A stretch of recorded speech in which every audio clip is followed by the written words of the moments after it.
Okay, so let's start. Trigonometric identities के series में हम लोग ये नेक्स्ट क्वेश्चन देख रहे हैं। एलएचएस में क्या है, cot A minus cos A by cot A plus cos A. Prove करना है कोसे के -1 और कोसे के +1। ठीक है, अब बैक ऑफ द माइंड ना आरएचएस को देख के ये रन करना चाहिए ना, सर कोसेक का कहीं ना कहीं रिलेशन ना साइन के साथ है। ठीक है, तो बेसिकली आप कोसेक को ट्रांसफॉर्म करके ना साइन तक पहुंच सकते हो, साइन को ट्रांसफॉर्म करके कोसेक तक पहुंच सकते हैं। यहाँ कॉस का कोई फैक्टर नहीं आने वाला है। ठीक है, तो यहाँ पर से ना ये जो आपको एलएचएस है, यहाँ से कॉस को एलिमिनेट करना होगा। सिर्फ ये चीज़ आपको सोचना आरएचएस को देखकर। ठीक है, ये क्वेश्चन बनाते बनाते आपको पता चल जाएगा कि अच्छा कौन से क्वेश्चन में किसको एलिमिनेट करना है। तो चलो यहाँ से कॉस को एलिमिनेट करते हैं। सर तो कॉस को एलिमिनेट करने के लिए यहाँ करे गया, यहाँ पर ना आपको सबसे पहले गोल्डन रूल अप्लाई करना है, सबको साइन कॉस में चेंज करना है। सर तो ये तो कॉस में है ही, ये यहाँ पर ये वाला फैक्टर कॉस में, ये वाला फैक्टर कॉस में, कौन सा कॉस साइन में नहीं है, तो ये वाला, और ये वाला फैक्टर नहीं है कॉट वाला, तो इनको आप चेंज कर लोगे। ठीक है, अब आपको पता है ना कि cot theta is equal to क्या होता है, that is cos theta by sine theta. इसी फॉर्मूला को यहाँ यूज करेंगे। हाँ, यहाँ पर एंगल ना ए है, तो ध्यान ये देना कि cot A is equal to cos A by sine A होना है। अब ये नहीं कि सर पढ़ रखा था मैंने cot theta is equal to sine theta, cos theta by sine theta, और यहाँ तो कॉट ए आ गया, इसीलिए हमने क्वेश्चन स्किप कर दिया, ए का पता नहीं था। तो ये मैंने पहले भी बता रखा है, जो एंगल दे रखा है उसी के साथ आप सिंक करोगे। ठीक है, तो कॉट ए है तो इसको लिखेंगे cos A by sine A. Okay, minus cos A, ये तो एज इट इज था, इसको कुछ नहीं करा। डिनोमिनेटर में भी कॉट ए दिख रहा है, उसको भी यही कर रहे हैं, कॉस ए बाई साइन ए लिख रहे हैं, और यहाँ पर प्लस का कॉस ए। ठीक है, अब यहाँ पर ध्यान दो, ये जो पार्ट है न्यूमरेटर में, यहाँ पर भी कॉस है, यहाँ पर भी कॉस। अच्छा, यहाँ पर कुछ नहीं तो यहाँ 1 है, ये तो अज्यूम करते हो ना कि यहाँ कुछ भी नहीं है, डिनोमिनेटर में तो 1 है।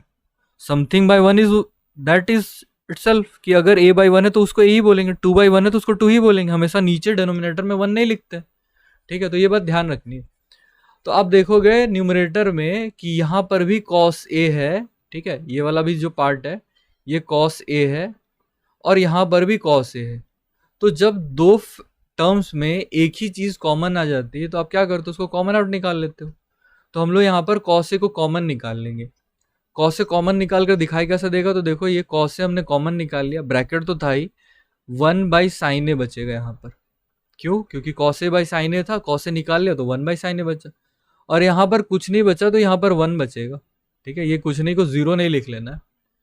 ठीक है, डिवीजन में आप नीचे क्या करोगे, नीचे में कॉस से भी, यहाँ से भी कॉमन निकालेंगे, क्योंकि यहाँ पर भी कॉस ए वाला फैक्टर है, यहाँ पर भी कॉस ए वाला फैक्टर।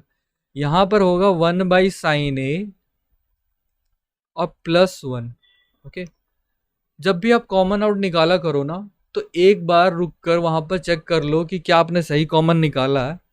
क्यों, ये कैसे चेक कर सकते हैं, तो आप देखो जब इसको मल्टीप्लाई करोगे इससे और इससे, क्यों ऐसा मल्टीप्लाई कर रहे हैं, ये पढ़ रखा है ना कि अगर a लिखा है और b + c ऐसे लिख रखा है, तो ये b से भी मल्टीप्लाई होगा, c से भी मल्टीप्लाई होगा। बेसिकली ऐसा होगा a into B plus a into C. तो जब आप इसको खोलोगे और इसको मल्टीप्लाई करोगे तो ये फिर से ये इसी स्टेप को रिजेंबल करेगा। ठीक है, ये अलग नहीं आना चाहिए, साइन अलग नहीं आना चाहिए, कोई टर्म अलग नहीं आना चाहिए। तो आप मल्टीप्लाई करके चेक करो कि कॉस ए को अगर मल्टीप्लाई करोगे 1 बाई साइन ए से तो कॉस ए बाई साइन ए आ जाएगा, और दूसरा अगर कॉस ए को -1 से मल्टीप्लाई करोगे तो माइनस का कॉस ए आ जाएगा, जो कि हमें चाहिए। ठीक है, तो इसी तरीके से जब भी आप कॉमन आउट निकालो ना, तो एक बार चेक कर लो कि क्या आपने क्वेश्चन को सही कॉमन निकाला है, क्वेश्चन को तो कहीं चेंज नहीं कर दिया। अब ये cos a से cos a कैंसिल आउट हो जाएगा, क्योंकि न्यूमरेटर और डिनोमिनेटर में सेम फैक्टर है। ठीक है, 1 बाई साइन ए तो अब आपको पता है ना, इसको लिखते हैं कोसेक ए। क्यों? क्योंकि कोसेक जो है वो साइन का रेसिप्रोकल। नीचे भी 1 बाई साइन ए को आप लिख लोगे कोसेक ए। ये पता है ना कि cosec A is equal to 1 by sine A. जो रेसिप्रोकल होता है उसको इसी तरीके से तो लिखते हैं। ठीक है, तो ये वाला पार्ट आ गया, और यही पार्ट हमें RHS में लाना था। ठीक है, is equal to RHS। So hence this question is prove. Thanks for watching this video.